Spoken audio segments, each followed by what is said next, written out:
کنستیتوسی جمهوری تاجیکستان پنجمین کنستیتوسی است که در جهان بهترین است.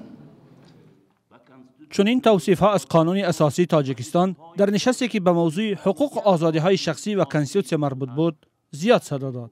این نشست را کمیته دینی تاجیکستان در رابطه با 30مین سال پذیرفتن قانون اساسی سازماندهی کرده بود که روی آزادی های دینی و اعتقادی صحبت شد. ما شاهد پیشروی‌های مهم در ساحه حفظ حقوق و آزادی‌های شخصی از جمله آزادی وجدان و آزادی پیروی به دین گردیده ایم.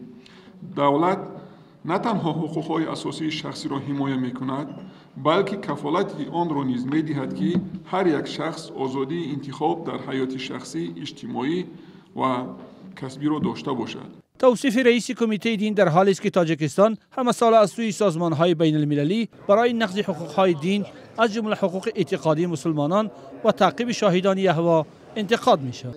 اما دولت زاده در پاسخ به این انتقادها گفت که حالت‌هایی که پیروان دین‌ها یا نمایندگان اتحادیه‌های دینی از مشکل و مانع‌گذاری‌ها شکایت کرده باشند ما دریافت نکرده ایم. آیا شما یگان نمونه ای را دیدید که یگان نفر در جمهوری تاجیکستان وابسته به اعتقاد دینیش مورد تبعیض قرار گرفته؟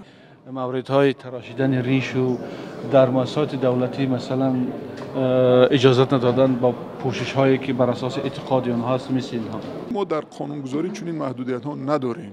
هر یک تشکیلات اداره ترتیبات داخلی خود را دارد. ما با ترتیبات داخلی هر یک تشکیلات اداره مسئول نیستیم. حالت هایی که شما ذکر کردید احتمال دارد همون رعایت نکردن ترتیبات داخلی یگان اداره چی خصوصی باشد یا چی دولتی باشد. سید مکرم عبدالقادرزاده رئیس شورای علمای تاجیکستان که چند پیش در داخل مسجد از سوی یک تن گویا برای صدا بلند نکردن در برابر نقض حقوق‌های مسلمانان مورد حمله با کارت قرار گرفت گفت که قانون اساسی اصل اعتقادی شهروندان را اعتراف می‌کند.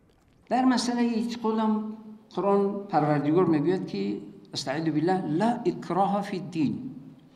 هیچ کسی رو مجبور نکنید که دین یعنی چیکار کند. دینداری اعتقاد ایمان آوردن مجبوری نیست. یعنی این کفالتی ایمان آوردن، عبادت کردن یا ایمان نآوردن رو هم کنستیتوسیا یعنی چیز دادگی هست حتمی. مهرانگیز ممید و مسئول رابطه با جامعه روحانیان ملی بهایان تاجیکستان میگوید هرچند از سوی دولت برای فعالیت اعتقادی آنها تاکنون مانع‌گذاری‌هایی نشده است اما نوع نگاه جامعه به آنها معمولی نیست. که ما دین میگوییم یعنی که ما میفهمیم باید یک روسری باشد سرمون و یک کرته ازار یعنی که این استریوتیپ هست در جامعه. وقتی که میگوییم که به خدا باور میکنیم کمتر چه گویم حیران میشوند. صحبت رضایتمندانه نمایندگان دین و باورهای گوناگون از نبود فشار به آزادی‌های اعتقادی در این نشست در حال صدا داد که 11 دکبر سال قبل کمیسیون امریکا در بخش آزادی دین در گزارش از دپارتمنت دولتی این کشور خواست که تاجیکستان را برای نقض دوامدار و دغلانه آزادی‌های دینی دیگر باره به عنوان کشوری مورد نگرانی خاص بشناسد و وزیر منصبداران بعضی تحریم‌ها جاری کند.